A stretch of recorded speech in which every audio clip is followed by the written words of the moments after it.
Today, budget smudget as the announceables flow.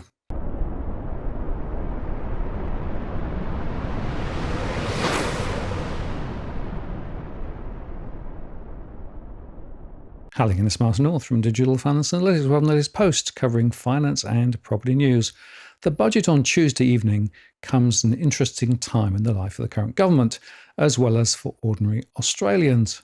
With a year or so to go before the next election, which must be held by May 2025 at the latest, or perhaps sooner if Albo sees a window of opportunity, this would normally be a giveaway budget to set the scene, except that with inflation still strong and being driven by local factors such as wages growth and energy costs, as well as high housing costs thanks to very strong migration, the headroom is limited at best.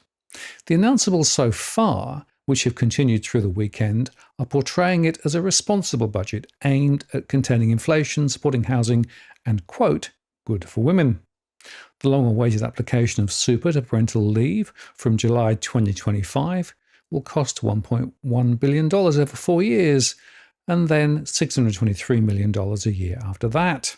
In March, aged care workers were granted another rise of up to 13.5%, beyond the $11.3 billion directly for wages and $2.8 billion for providers to cover associated on-costs such as leave, liabilities and compulsory superannuation payments for staff made last year. But the government applied to have that additional 13.5% increase delayed by almost 2 years due to concerns a large pay jump would fuel labour shortages by attracting workers from other sectors.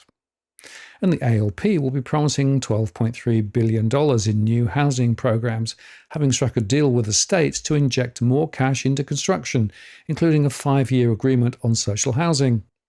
A key element of the deal is a $1 billion payment to the states to build roads and other infrastructure to support new housing developments.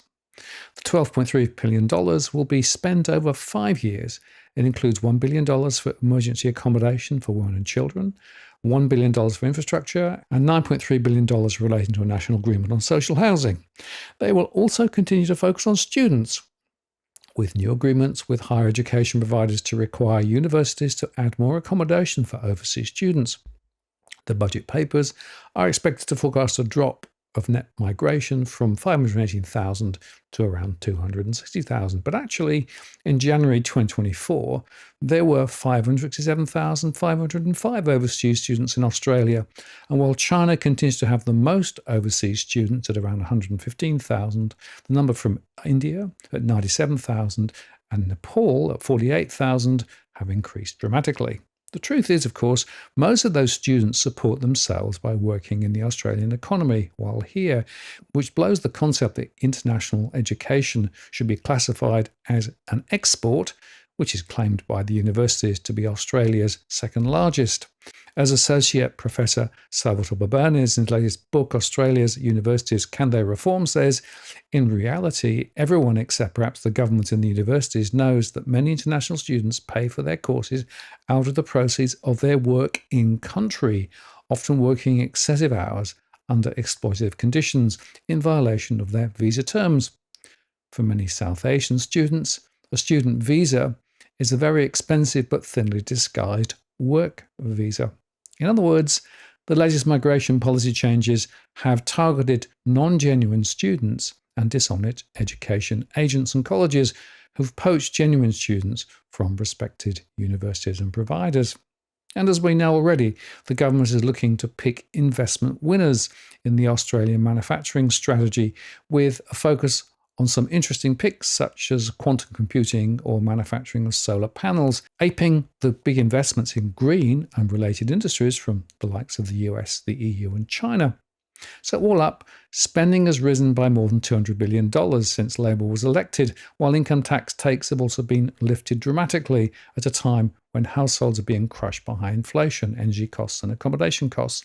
So it will be interesting to see where the final numbers land in the budget papers, but the question will be it be inflationary, deflationary or neutral?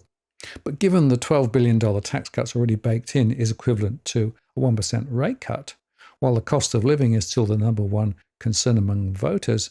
The question will be whether Chalmers will spend too much and so stokes inflation. If he does, he'll know that he'll own that next interest rate increase. Remember that the RBA Governor Michelle Bullock said at a press conference on Tuesday the board did consider raising rates at its meeting the day before and might have to revise its forecasts after the federal budget and spate of state budgets. I'm conscious that there are budgets coming up, she said. The point I would make is that the federal treasurer Jim Chalmers says publicly, and he says to me privately, that he does have inflation in his mind while he's thinking about the budget. In fact, Chalmers said this week his goal was to chart the responsible middle course between those who want us to slash and burn in the budget and those who think that it will be some kind of free-for-all spending. Others less charitable might say it will contain a wodge of announceables, which sounds good, but which are not tackling the real long-term issues facing Australia. Remarkably, it seems further taxpayer funds will flow to the construction sector. And while the government's goal of 1.2 million well-located homes built in 5 years starting from 1 July, remember that just 12,850 homes were approved for construction in January.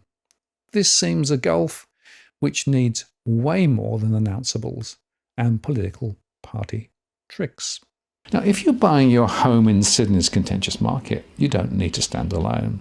This is the time you need to have Edwin Almeida from Ribbon Property Consultants standing alongside you. Buying a property is both challenging and adversarial. The vendor has a professional on their side. Emotions run high, price discovery and price transparency are hard to find, and then there's the wasted time and financial investments that you make. Edwin understands your needs, so why not engage a licensed professional to stand alongside you? With RPC, you know you have experience, knowledge, and master negotiators looking after your best interests. So shoot Ribbon an email at info@ribbonproperty.com.au, and if you use the promo code DFAWTW/Martin, you can get a 10% discount offer. I'm Martin North from Digital Finance Analytics. Many thanks for watching, and I'll see you again next time.